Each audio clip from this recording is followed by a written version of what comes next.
Lesson 6. The modes of receiving and transmitting traditions.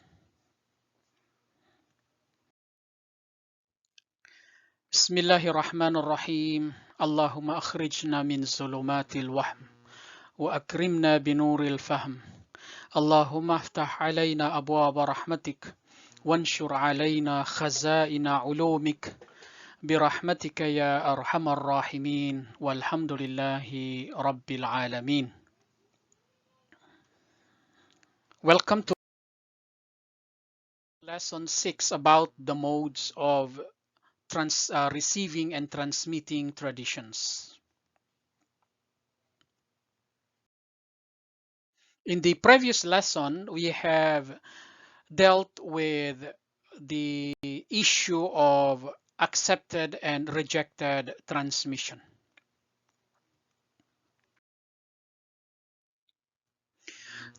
Talking about the modes of receiving and transmitting traditions or aḥādīth, 4 issues must be dealt with. 1. Competence in reception. 2. Modes of reception. 3. Modes of transmission. And 4. Disconnection of traditions.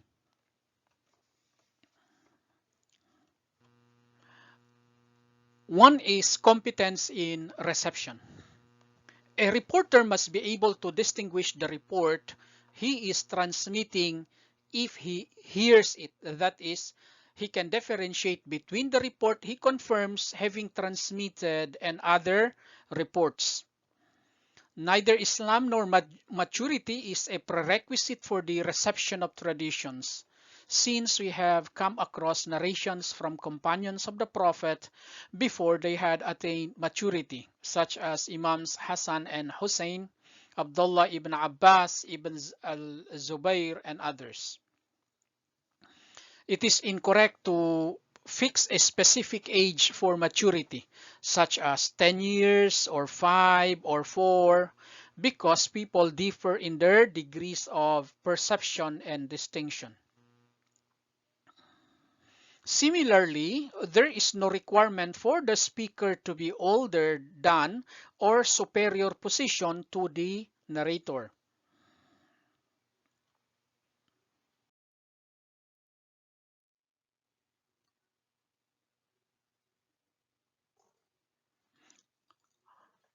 Modes of reception. There are 7 modes of reception.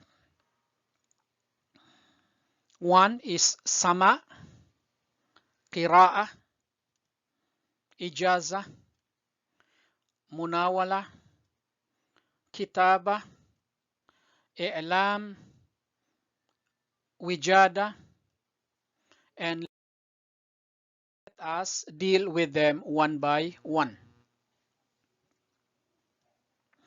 Sama, that is hearing the tradition from the sheikh's utterance of it.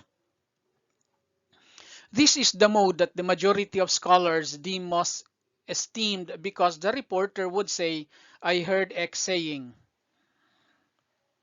In the same way, this expression is the best at denoting sama, followed by X narrated to me or narrated to us, because this may also imply reception through the sheikh's reading of the tradition or through his having given ijazah or permission to transmit on his authority.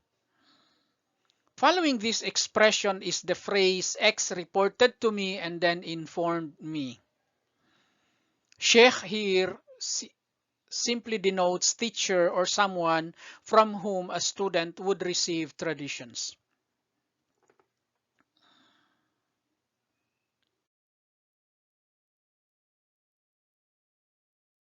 Another is qira'ah. Qira'ah means reading back a tradition to the sheikh. This mode is also referred to as arad, or presentation, because the receiver presents what he has understood by reading it back to the sheikh, whether he reads it from memory or from a book. The reporter would narrate it saying, I read to Sheikh X or the tradition was being read back to the Sheikh while I was also there, and the Sheikh acknowledged it. The phrase X narrated to us or informed us of his reading is less esteemed than the above. Number 3 is Ejaz. Ejaz refers to the permission to transmit on someone's authority. This is allowing someone to transmit on one's authority, whereby the person giving authority would say, I gave him permission to transmit tradition X on my authority. A better phrasing is when the name of the person is specifically mentioned along with the name of the book, as in, I have permitted you to transmit book X on my authority. Or he may use the following phrase, which is less esteemed. I allow you to transmit the traditions I have heard on my authority. And specific permissions such as permission to all Muslims or permission to everyone from this era are even lower in ranking. Number 4 is Munawala. Munawala refers to handing over a book of traditions or aḥādīth. This is higher in ranking than Ejaz because it does not need the oral permission of the reporter, whereas Ejaz does require it. Munawala is of two types. Munawala along with permission to transmit it. If, for example, the book is handed over as a possession to keep, whereupon the one passing it over may say, these are traditions that I have heard from X, so narrate on my authority. Or, I permit you to narrate this on my authority. B. Munawala without explicit permission to transmit it. Whereas the person would hand over the book and say merely, there are traditions that I have heard or narrated. The correct opinion is that transmission from it is not allowed. Number 5, Kitaba. Kitaba means writing down. This is of two types. A. Kitaba along with permission to transmit it, where the person conveying the work would say, I permit you to transmit my writings on my authority. B. Kitaba without permission to transmit from it.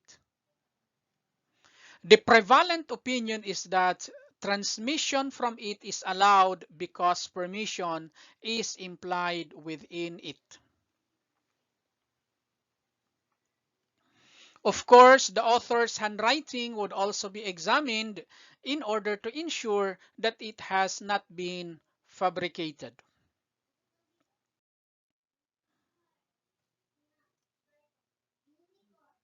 Another mode is i'lam or declaration.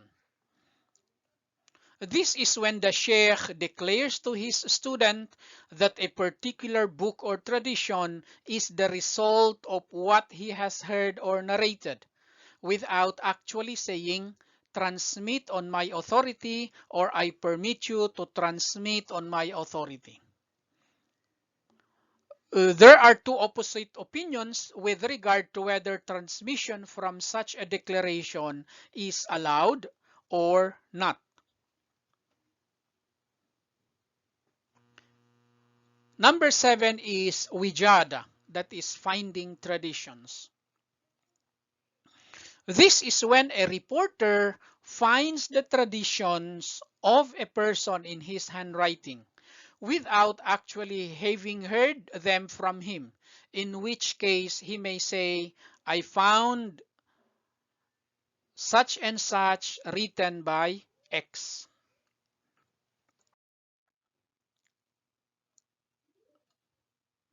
Modes of transmission. The best transmission is when the reporter has heard the tradition or hadith himself from the narrator, whereby it is safeguarded from alteration and change. Transmitting from someone's book is allowed and is sounder in safeguarding from alteration.